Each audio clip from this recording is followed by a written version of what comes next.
जय जय सिया राम। आज का एक प्रेरक प्रसंग है, पिता का दर्द क्या होता है कोई क्या जाने।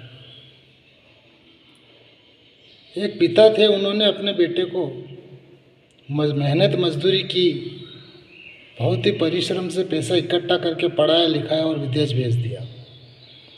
जब बेटा विदेश चला गया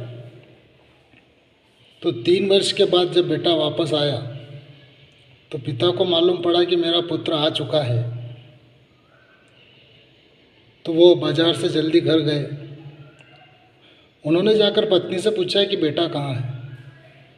तो पत्नी ने बोला कि बेटा उसके कमरे में है।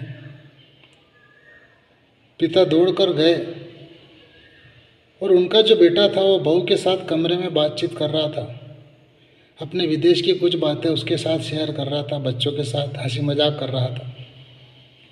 पिताजी दौड़ के सीधे कमरे में चले गए, जाकर बेटे को देखा, उसके सिर पर हाथ रखा और बोले, बेटा कैसा है तू? बड़ा दुबला हो गया है, खाना समय पे नहीं खाता था क्या? बेटा ने पिता की ओर देखा, हाँ पापा ठीक है। और पिता वापस दौड़ के बाहर आ गए। तो बेटा बहू से बोला, देखती हो पिताजी वृद्ध हो चुके हैं, 60 से ऊपर के सटिया गए हैं। उन्हें इतना भी पता नहीं है कि बेटा बाहर से आया है, विदेश से आया है, बहू के साथ कुछ बात कर रहा है। कम से कम खास कर जाऊं या मैं बोल कर जाऊं, आवाज़ लगा कर जाऊं, सीधे ही कमरे में दौड़ के आ गए। बहू बहुत ही संस्कारी और अच्छे घर की बहू थी। वो अपने पति से बोलती है, आप जब विदेश से आए तो क्या आप पिताजी से मिले? बेटा बोला, अरे नहीं, पिता घर पे नहीं थे और मैं माँ से मिलके सीधा तुम्हारे पास आ गया। तो बहू बोली, पिता का दर्द क्या होता है आप नहीं जानते।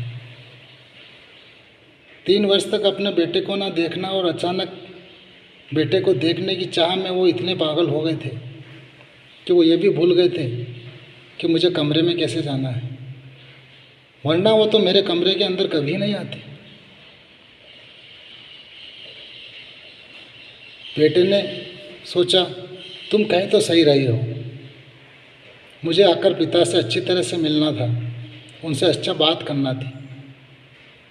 बेटा दौड़कर कमरे के बाहर गया। पिताजी कुर्सी पर बैठकर नीचे मुंह करके अपने आँखों में आंसू भरकर बैठे थे। बेटा दौड़कर गया, पापा। पिता खड़े हो गए और बेटे ने पिताजी को गले लगा लिया और ज़ोर ज़ोर से रोने लगा, पिता मुझे माफ़ कर दीजिए पिताजी, मैं आपका दर्द समझ ना पाया और मैंने आपको कभी भला बुरा सोच लिया, कुछ कहा हो तो मुझे माफ़ कर दीजिए।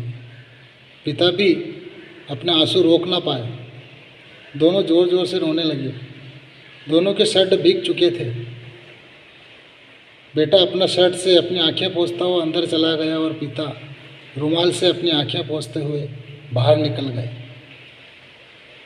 तो दोस्तों, इस प्रेरक प्रसंग से हमें ये शिक्षा मिलती है कि